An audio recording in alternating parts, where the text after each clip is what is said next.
Le concert a duré 4 heures de temps et ce débordement a pris 3 minutes. Mais 3 minutes de trop. 3 minutes de trop, je le reconnais. Et nous, le groupe Empire, nous présentons nos excuses à ceux qui ont été heurtés. Nous-mêmes, nous avons été heurtés. La sécurité, le temps de réagir, le temps de faire appel à ceux qui dansaient pour descendre, ça a pris un peu de temps, 2-3 minutes. Finalement, il y a eu beaucoup de vidéos, de photos. Et nous ferons en sorte, nous vous garantissons que nous ferons en sorte qu'il n'y ait plus ce genre de dérapage. Les spectacles que nous faisons, nous perdons de l'argent. Mais l'idée est de faire un mixage culturel pour que les artistes béninois puissent s'entendre les artistes internationaux pour faire des mix ensemble. Mélanger notre culture à leur culture. Les mœurs, on y tient beaucoup.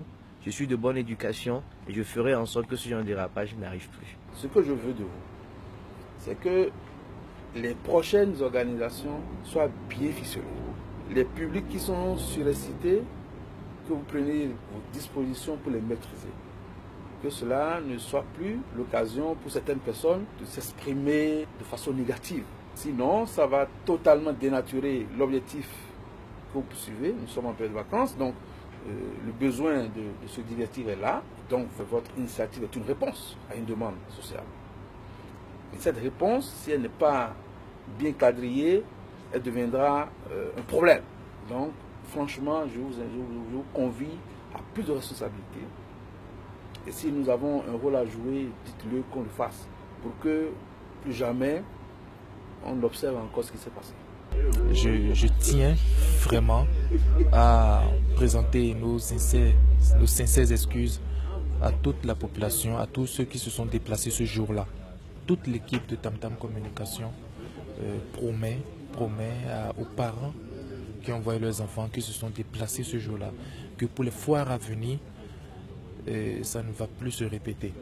Je pense qu'on était sorti tout à l'heure d'audience avec le préfet de la ville de Cotonou et je crois que nous étions vraiment très fiers de lui et par rapport à les conseils qu'il nous a octroyés avec toute sa manière, sa volonté d'accompagner la jeunesse à évoluer dans le travail qu'on fait aujourd'hui.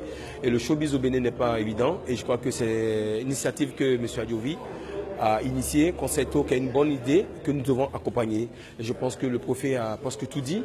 Et moi, de mon côté, en tant que quand même homme de médias, de communication, je crois que c'est une initiative qu'on doit accompagner, que le Bénin peut être soudé. Déjà, il faut retenir que les uns et les autres ont joué leur partition.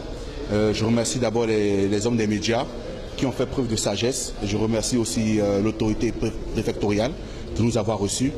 Et des bavures, ça arrive partout. Même à l'Olympia, même à Bercy, ça arrive. Nous devons juste en tenir compte pour les prochaines scènes et faire en sorte que ce genre d'incident ne se reproduise plus. Ce que moi je retiens plutôt, c'est un préfet assez ouvert avec le sens de la répartie qui, au-delà de tout ce qu'on peut penser de lui, est un homme diplomatique et un homme d'action. On comprend que les gens soient heurtés dans leur sensibilité, mais le plus important, c'est qu'on puisse tirer des leçons de ce qui s'est passé et que chacun puisse accompagner aujourd'hui le promoteur Elie Adjovi pour qu'il continue dans son œuvre d'épanouissement de cette jeunesse cotonoise et du Bénin en général. Je n'étais pas au pays, mais je suis rentré. Je tenais à être à cette rencontre avec la presse. Tout ceci est arrivé d'une part à cause de moi, tu vois. Donc je devais être là. Je suis venu cet après-midi. Et voilà, on a rencontré le préfet. Ce qui est sûr, Concerto Sommet 3 aura lieu. Faites le déplacement. Il y a plein de concerts qui arrivent. On sera déçus. On va mettre le show. Ce qui est sûr, ce qui s'est passé la dernière fois ne va plus se reproduire. Je vous le promets. Azito Gwili, toujours Azito Gwili.